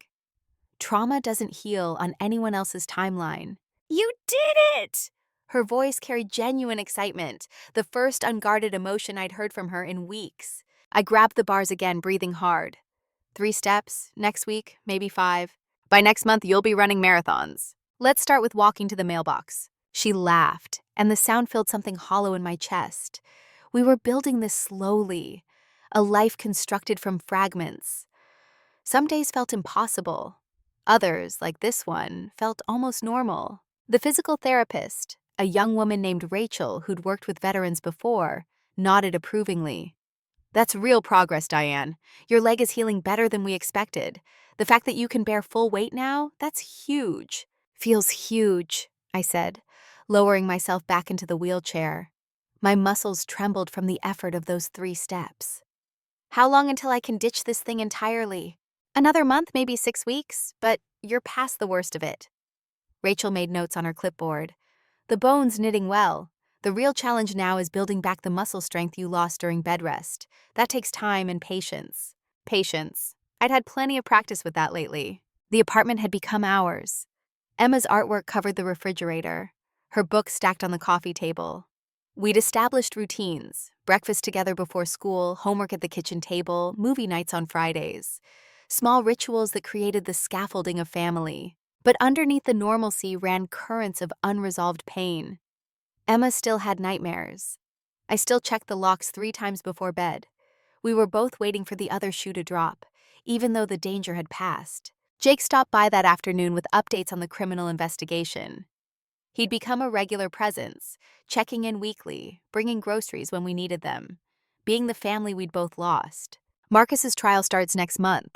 His lawyer's pushing hard for the plea deal, but the DA wants him to testify in open court, make it public record. Will Emma have to be there? No, her forensic interview is admissible. The judge agreed she's been through enough.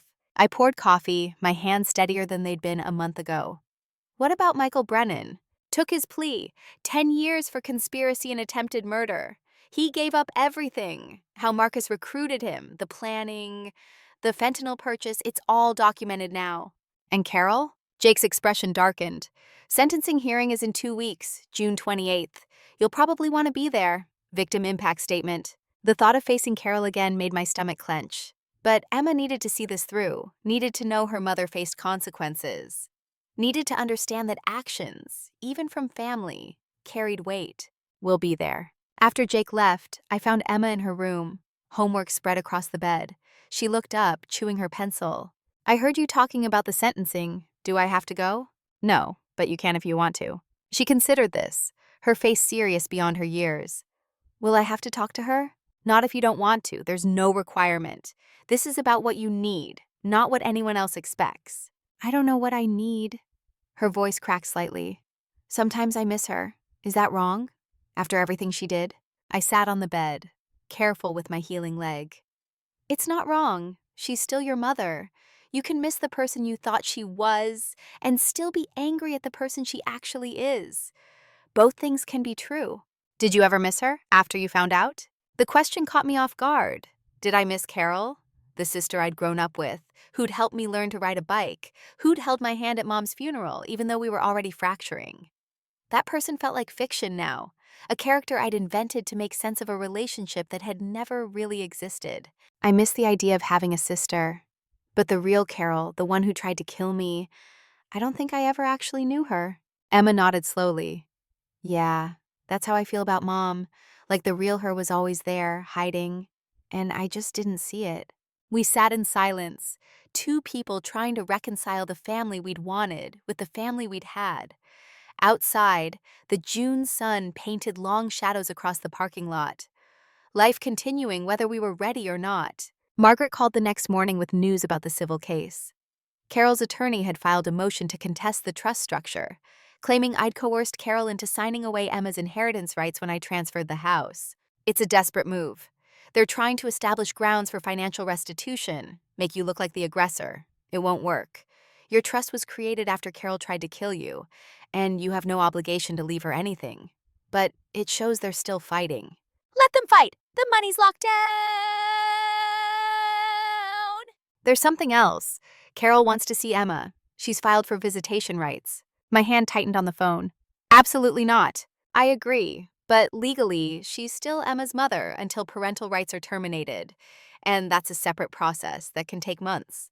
The judge might grant supervised visits. Over my dead body. That's what Carol was counting on the first time. Let's try a different approach.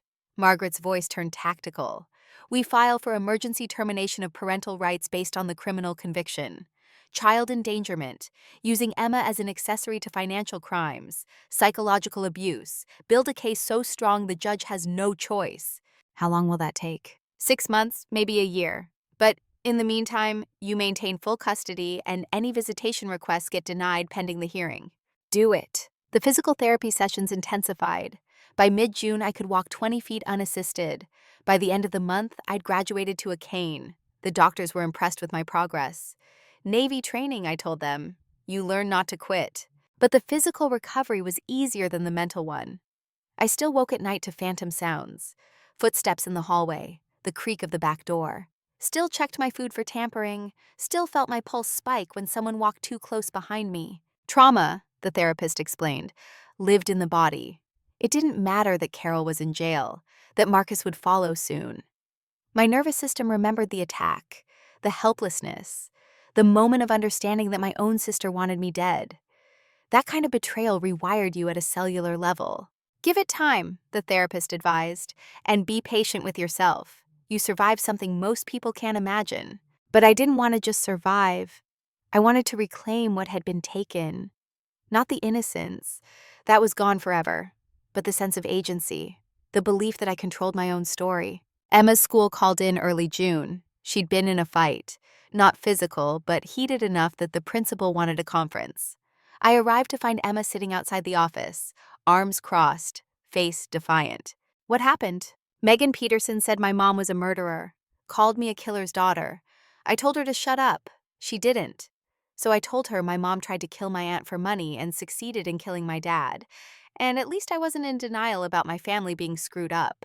The principal, a tired woman named Dr. Vance, ushered us into her office. Emma, we've talked about appropriate responses to provocation. She started it. That doesn't matter. You can't engage. You walk away. Emma's eyes flashed. Why? So people can say whatever they want and I just take it? That's not fair. Dr. Vance looked at me helplessly. I understood the subtext. Emma was troubled, traumatized, difficult. A problem student in the making. But I saw something different. I saw a girl who'd been silenced her whole life, told to keep quiet about her mother's behavior, her father's death, the wrongness that permeated her home. Now she was finding her voice, and it came out sharp and defensive because she didn't know any other way. Emma, Dr. Vance is right that you need better strategies. But I also understand why you responded the way you did. Someone attacked you. You defended yourself. That's not wrong. The method just needs work. Emma stared at me, surprise flickering across her face. She'd expected me to take the principal's side, to lecture about appropriate behavior and setting examples. Instead, I turned to Dr. Vance. What consequences are we looking at? Normally, this would be detention. But given Emma's circumstances, treat her like any other student. She doesn't get a pass because of her mother. But she also doesn't get punished more severely because people are gossiping. Dr. Vance nodded slowly. One day after school detention, and Emma, I'd like you to start meeting with the school counselor twice a week. Not as punishment, but as support. Emma agreed grudgingly. On the drive home, she was quiet, picking at the strap of her backpack. I'm not fragile. Everyone treats me like I'm going to break. You're not fragile. You're healing. There's a difference. I don't want to be the girl whose mom tried to kill her aunt. I want to be normal. Normal is overrated. And you're not defined by what your mother did. You're defined by what you do, how you respond, who you choose to become. She absorbed this, staring out the window. Who do you think I'll become? I don't know yet. But I think you'll be remarkable. The sentencing hearing arrived faster than I wanted. June 28th dawned hot and clear, Portland's summer in full bloom. Emma had decided to come, not to speak but to bear witness, to see her mother face the consequences of choices that had shattered their family. We arrived at the courthouse early. Margaret met us outside, her expression grave. Carol's lawyer is going to paint her as a victim. Manipulated by Marcus, driven by desperation, mentally unstable from grief over Tom's death. They're asking for leniency. Will the judge grant it? Not if your victim impact statement lands the way it should, and not if the facts speak louder than the sob story. The courtroom filled slowly. Reporters in the back rows, curious onlookers. Tom's parents, elderly and broken, sitting on the opposite side. They'd lost their son, and now were watching their daughter-in-law sentenced for killing him. I couldn't imagine their pain. Carol was let in, her orange jumpsuit replaced by a plain blue dress. She looked smaller than I remembered, fragile. Her eyes found Emma immediately, filling with tears. Emma stared back, her face unreadable. Judge Morrison called the court to order. We're here for sentencing in the matter of the state versus Carol Ann Mitchell. The defendant has pleaded guilty to attempted murder, conspiracy to commit murder, and fraud. The recommended sentence is 20 years with possibility of parole after 15. Carol's lawyer stood. Your Honor, my client deeply regrets her actions. She was in the grip of severe depression following her husband's death, manipulated by Marcus Cole, who preyed on her vulnerability. She never intended actual harm. Counselor, Judge Morrison interrupted. Your client pushed her sister down a flight of stairs, waited 10 minutes before calling for help, and then conspired to finish the job with a fentanyl overdose. That's not depression. That's attempted murder with malice and premeditation. The lawyer faltered. Your Honor, my client has a daughter, a 12-year-old child who needs her mother. That child witnessed her mother's crimes. She's traumatized. She's in therapy. Her needs are better served by distance from the defendant, not proximity. Margaret stood. Your Honor, the victim wishes to make a statement. I'd written the statement a dozen times, trying to find words that captured the betrayal, the fear, the grief for the sister I thought I had. In the end, I'd abandoned the script and decided to speak from the heart. I stood, leaning on the cane, and faced the judge, but my words were for Carol. I gave you everything. When Mom died, I gave you the house because I thought you needed it more. When you called and said you wanted to reconnect, I believed you. I came to Portland hoping we could be family again. And you tried to kill me. Carol's face crumpled. Tears streamed down her cheeks. But I didn't stop. You didn't just try to take my money. You tried to take my life. You stood over me while I lay bleeding and said, finally, it's done. You waited, hoping I'd die, so you could inherit everything. And when I survived, you tried again. My voice grew stronger, the words pouring out like poison leaving a wound. But here's what you didn't count on. I'm not weak. I'm not a victim. I'm a woman who spent 22 years protecting this country. And I know how to protect myself. I documented everything. I built a case. I made sure that even if you succeeded in killing me, you'd get nothing. I turned to Emma, who sat rigid in her seat, tears on her face. You used your own daughter. You made her watch you hurt me. You traumatized her because money mattered more than her well-being. You destroyed her childhood for greed. Back to Carol. I don't forgive you. I don't know if I ever will, but I do pity you because you traded everything. Your daughter, your sister, your freedom, for money you'll never touch. And now you'll spend the next 20 years knowing you lost it all for nothing. I sat down. The courtroom was silent. Judge Morrison looked at Carol. Does the defendant wish to speak? Carol stood shakily. Her voice was barely audible. I'm sorry. I know that's not enough. It will never be enough. But I am sorry for all of it. For Tom, for Diane, for Emma. She looked at her daughter. Baby, I love you. I've always loved you. I made terrible choices. I let jealousy poison me. I let Marcus convince me that... Don't blame Marcus, I interrupted. Own your choices. You pushed me. You planned it. You're responsible. Carol's shoulders shook with sobs. You're right. I am. And I'll live with that for the rest of my life. Judge Morrison delivered the sentence. 25 years, not 20. Enhanced for child endangerment. Possibility of parole after 18. Carol would be in her late 60s before she could even apply for release. Emma would be 30. An adult, free to decide whether to have any relationship with her mother or leave that chapter closed forever. As guards led Carol away, she looked back one more time. Her eyes found mine, filled with something I couldn't quite name. Regret, maybe? Or just the realization of how completely she'd destroyed everything. Outside the courthouse, Emma sat on a bench staring at nothing. I lowered myself beside her, my leg aching from standing so long. How do you feel? Empty. Like I should feel something big, but I just feel nothing.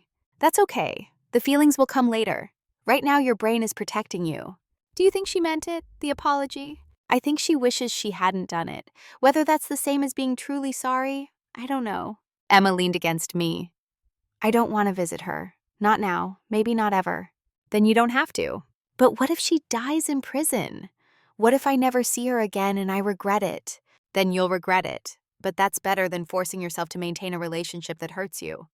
Your well-being comes first. Always. We sat there in the summer heat, watching people stream in and out of the courthouse. Justice being served in increments. Lives changed by sentences and verdicts. The machinery of law grinding forward. Marcus's trial came and went in July. With Brennan's testimony and Carol's cooperation, the outcome was never in doubt. 30 years for conspiracy to commit murder, fraud, and the reopened case of Tom Mitchell's death. The mechanic who'd helped tamper with Tom's brakes testified in exchange for a reduced sentence. Every piece fell into place with grim inevitability. Tom's parents sat through the entire trial. Afterward, they approached me in the hallway. Tom's mother, a frail woman with grief carved into her face, took my hand. "Thank you for finding the truth, for making them pay. I'm not sorry for your loss. Our son deserved better than Carol. We tried to tell him, but he loved her, thought he could save her." She looked at Emma, standing a few feet away. "At least something good came from their marriage. That beautiful girl." Tom's father cleared his throat. "We'd like to be part of Emma's life, if that's allowed, if she wants it." I looked at Emma. She nodded slowly. "We'd like that too." They embraced Emma carefully, as if she might shatter. Maybe she might. Maybe we all might. But we'd start rebuilding anyway, piece by piece, connection by connection. By August, I ditched the cane. Physical therapy graduated to strength training. I started running again, slow, careful miles around the neighborhood, reclaiming my body, proving to myself I was still capable. Emma started 8th grade, made the volleyball team, brought home a science project that earned an A, small victories that added up to something larger, a life moving forward. But I felt restless. The apartment, Emma's routine, the quiet safety we'd built, it was necessary, essential even. But it wasn't enough. I'd spent 22 years in service. Now I was adrift, directionless, using all my energy to survive rather than to live. Margaret noticed during one of our check-ins. We'd become friends beyond the professional relationship, meeting for coffee weekly to discuss Emma's progress and the ongoing legal loose ends. "You look lost." "I feel lost. I survived. Emma's healing. The bad guys are in prison. But now what? I can't just exist. I need purpose." Margaret stirred her coffee thoughtfully. "What if you turn this experience into something that helps others?" "Like what?" "Education, advocacy. How many women get targeted like you did? How many lose everything because they don't see it coming? You could prevent that." The idea took root. Over the next week, I researched financial abuse statistics, elder exploitation, women losing assets to partners or family members who manipulated trust into theft. The numbers were staggering. Billions of dollars stolen every year, lives destroyed, families shattered. And in most cases, the victims never saw it coming. Because they trusted. Because family was supposed to be safe.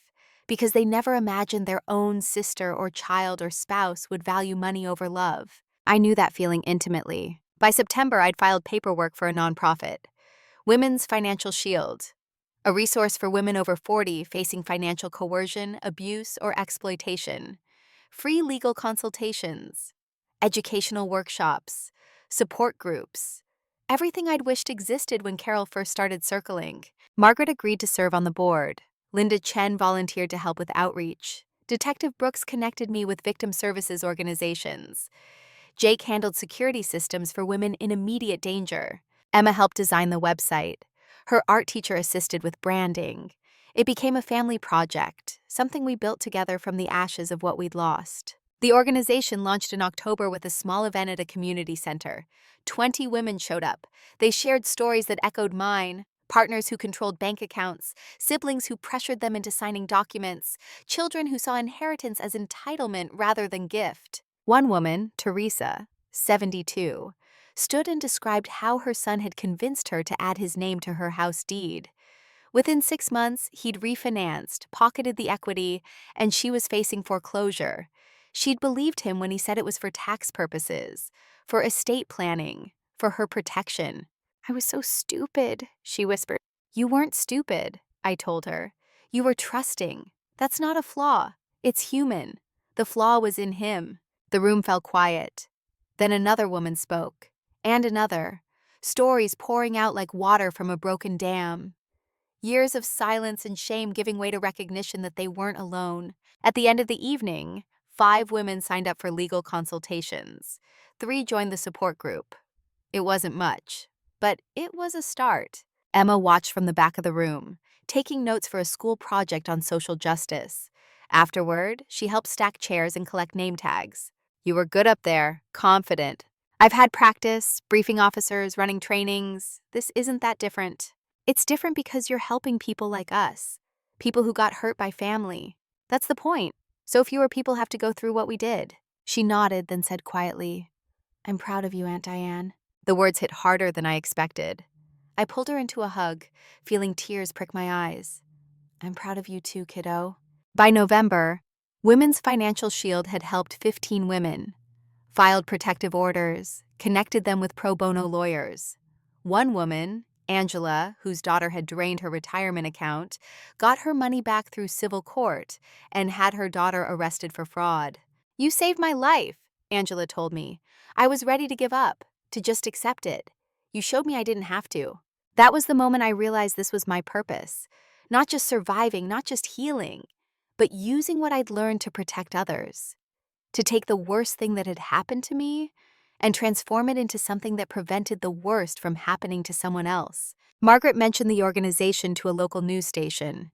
They wanted to do a story, a profile of a Navy veteran who'd survived her sister's murder attempt and built a nonprofit from the experience. I hesitated. Publicity meant exposure, meant reliving trauma for cameras. But it also meant reaching more women, more potential victims who might recognize the warning signs in time. I agreed. The interview aired in early December. I sat on a couch in a studio, the reporter asking careful questions about Carol, about the attack, about recovery. I answered honestly, showed the scar on my arm where the bone had broken through skin, talked about Emma, about the moment I realized family could be the enemy. The reporter leaned forward, her voice gentle. What would you say to women who are in similar situations right now? I looked directly into the camera. Trust your instincts. If something feels wrong, it probably is. Don't let anyone, family, partner, friend, pressure you into financial decisions you're not comfortable with.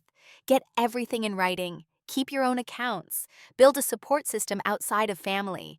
And know this, you're not obligated to sacrifice your security to make someone else comfortable. I paused, gathering the words that mattered most. Silence is not absence. Silence is choice. For years, I was silent. People mistook that for weakness, for passivity. They thought I could be taken advantage of because I didn't make noise. But silence isn't weakness. It's patience. It's observation. It's strategy. And when the moment comes to act, when you need to protect yourself, don't hesitate. Don't apologize. Don't second guess.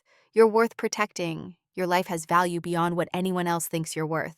The segment ended with information about Women's Financial Shield.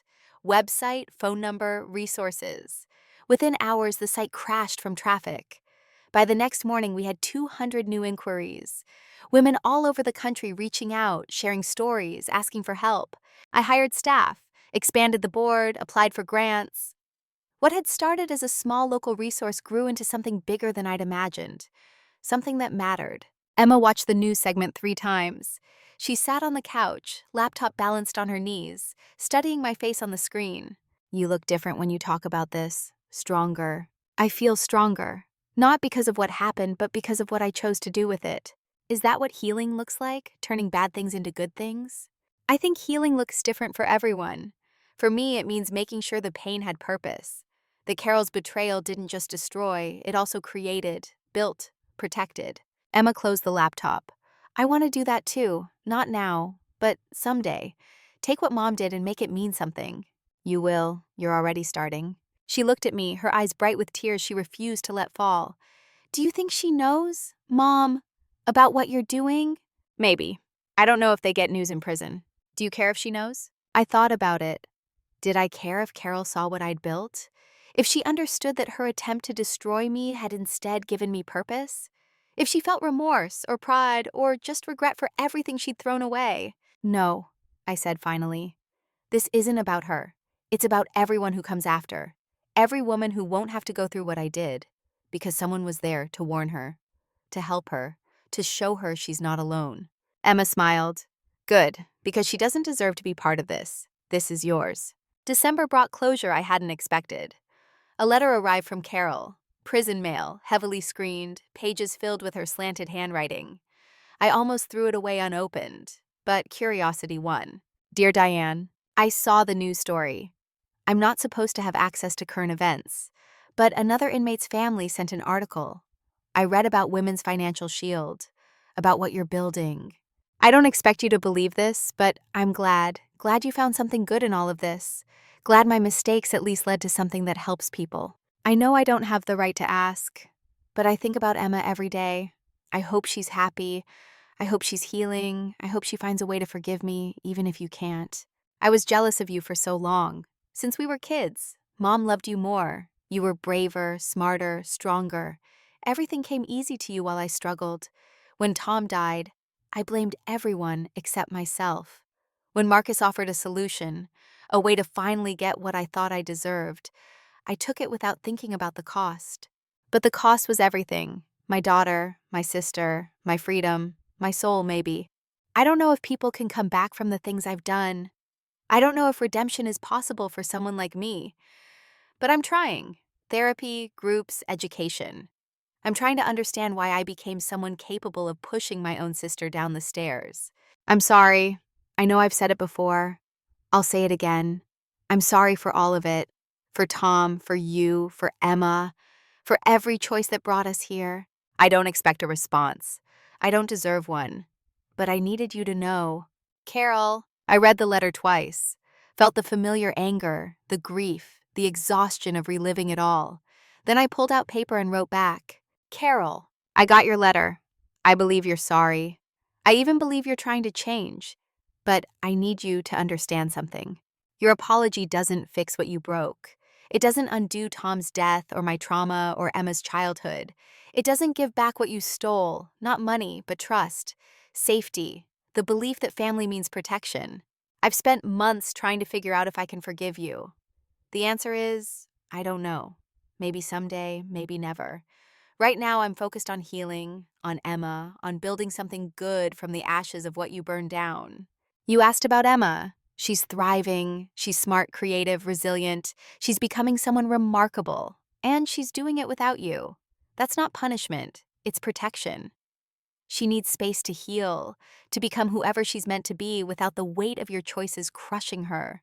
If she wants contact with you someday, that will be her choice. Not mine, not yours, hers.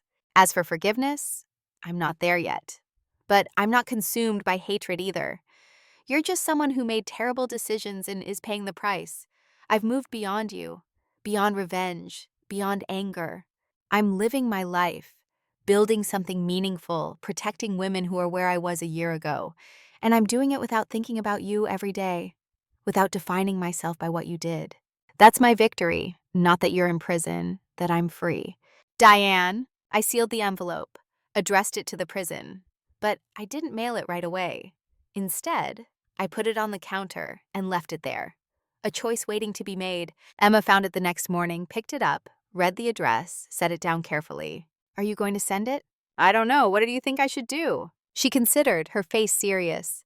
I think you should do whatever feels right for you. Not for her, not for me, for you. What would feel right for you? About your mom. Emma's eyes filled with tears. I don't know. Sometimes I miss her. Sometimes I hate her. Sometimes I wish I could just forget she exists. It's all mixed up. Then stay in the mixed up. Don't force clarity that isn't there yet. She nodded. Are you mixed up too? Completely, but I'm okay with that. Healing isn't linear, it's messy and contradictory, and it takes as long as it takes. The letter sat on the counter for 3 days. Finally, on January 3rd, I picked it up, walked to the mailbox, dropped it in.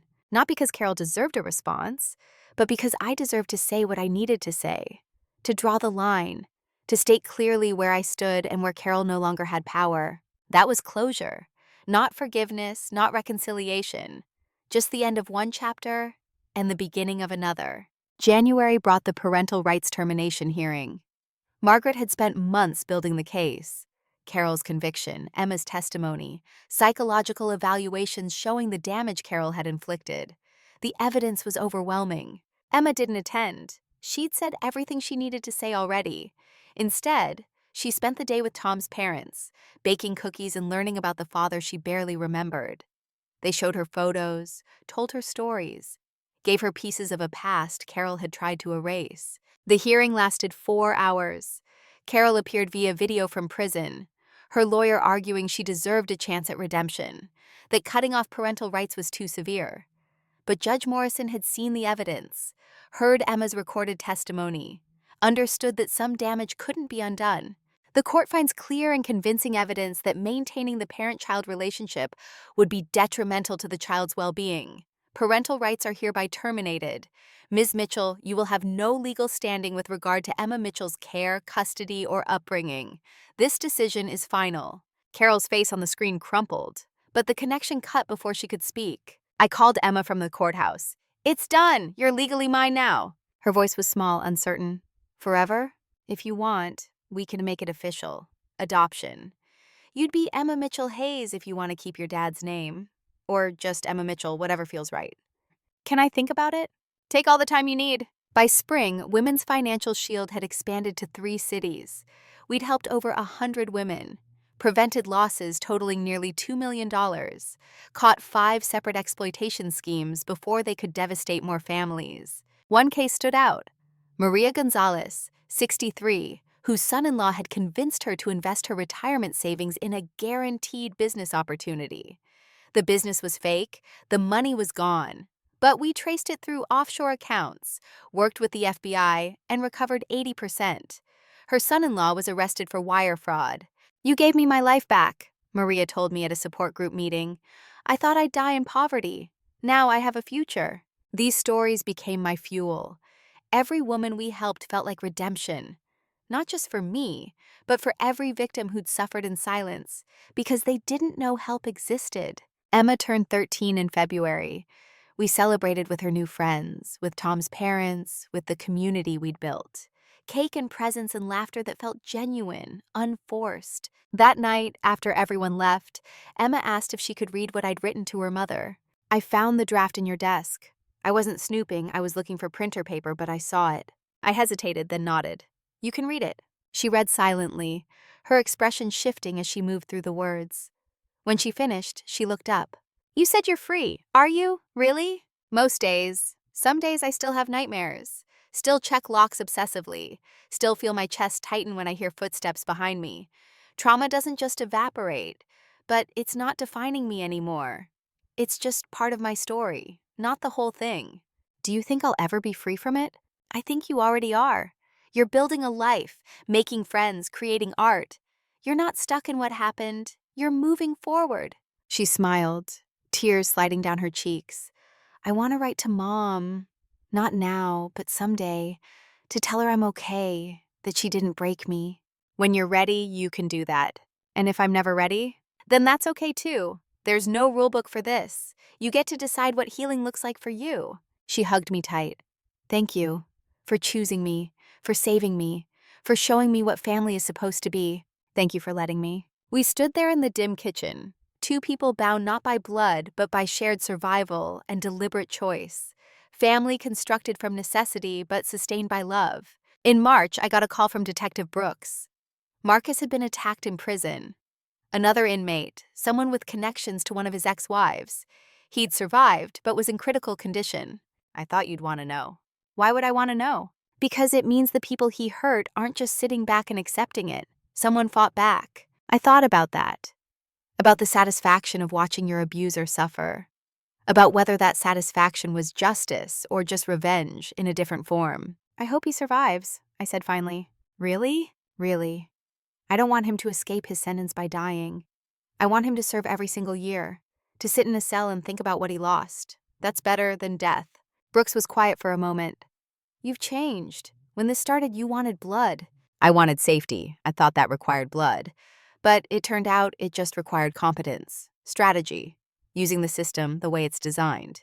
"And that's enough for you?" "It has to be, because revenge doesn't heal anything. It just perpetuates cycles of harm. I'd rather break the cycle." In April, Emma came to me with a decision. She wanted to be adopted, wanted my last name legally attached to hers. Emma Mitchell Hayes. I want people to know we're family, real family, not just because a judge said so, but because we chose each other. The adoption hearing was simple. a formality after the parental rights termination. But it felt monumental, standing in front of Judge Morrison again, this time not as victim and guardian, but as parent and child, chosen, deliberate. "Congratulations," the judge said, signing the papers. "You're officially a family." Emma hugged me so tight I could barely breathe. When she pulled back, her face was radiant. "I have a real home now, a real mom, well, Aunt Mom, whatever, it's mine." "It's ours." That evening, Tom's parents came over for dinner.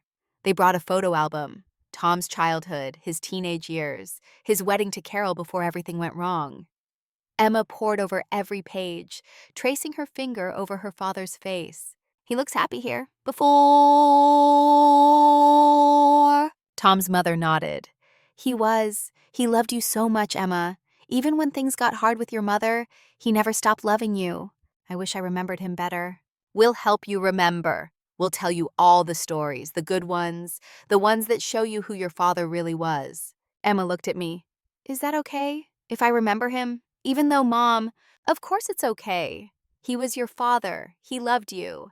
That doesn't change because of what your mother did." She smiled, relieved, and I understood something important. Emma needed permission to love all the pieces of her fractured family.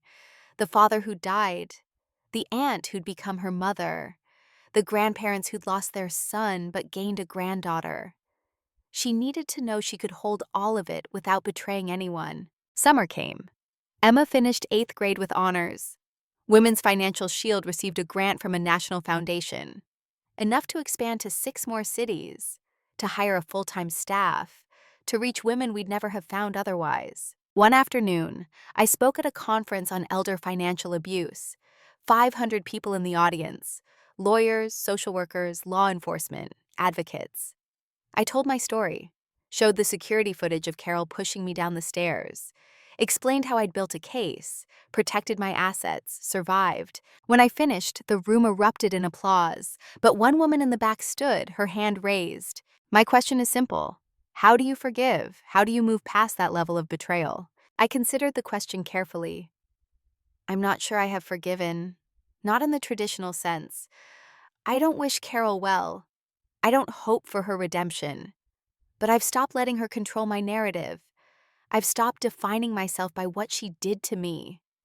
Maybe that's the only forgiveness that matters, refusing to let the person who hurt you continue hurting you. The woman nodded, tears in her eyes. After the conference, she approached me.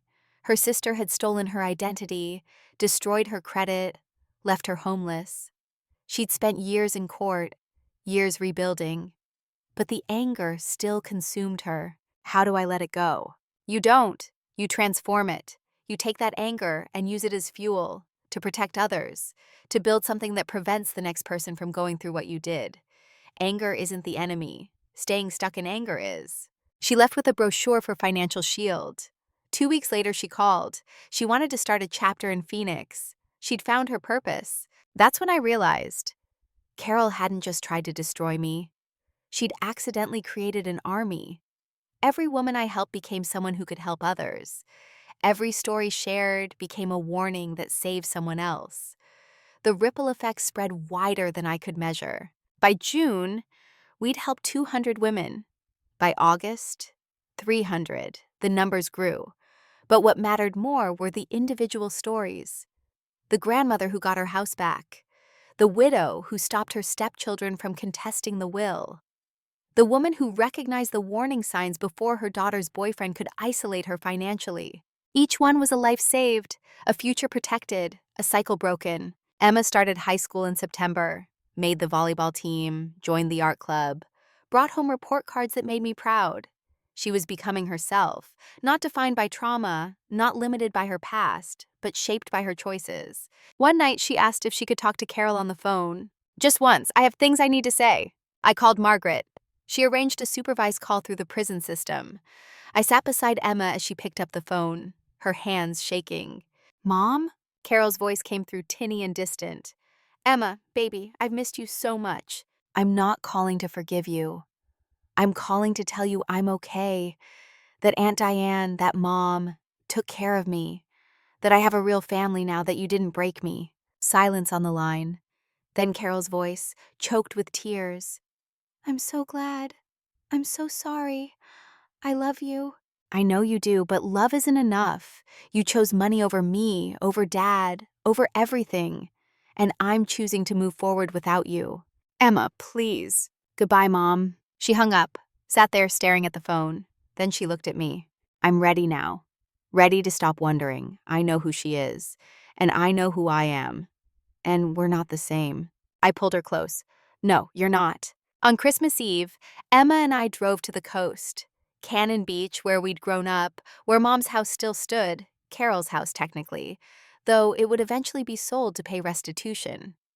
We walked along the beach, Emma running ahead to chase seagulls while I moved more slowly, my legs still aching in the cold. The ocean stretched infinite and indifferent, waves crashing, pulling back, crashing again, the rhythm of something larger than human drama, larger than betrayal, injustice, and revenge. Emma returned, breathless and laughing.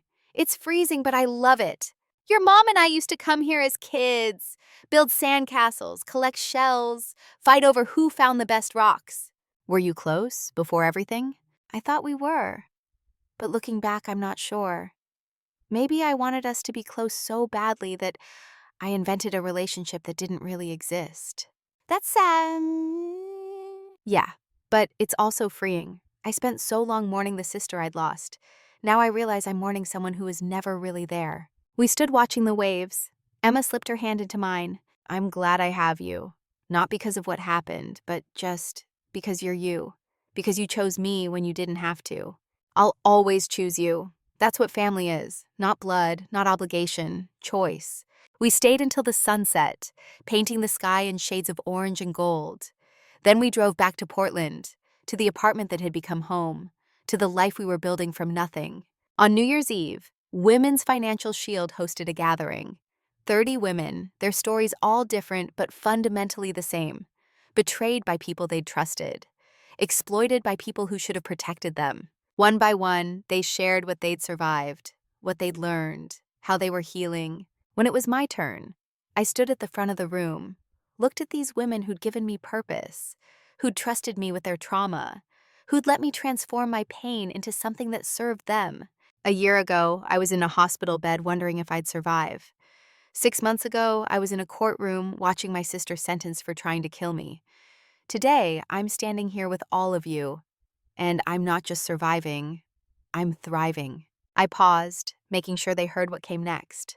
That's not because I'm strong. It's not because I'm special. It's because I refuse to let betrayal define me.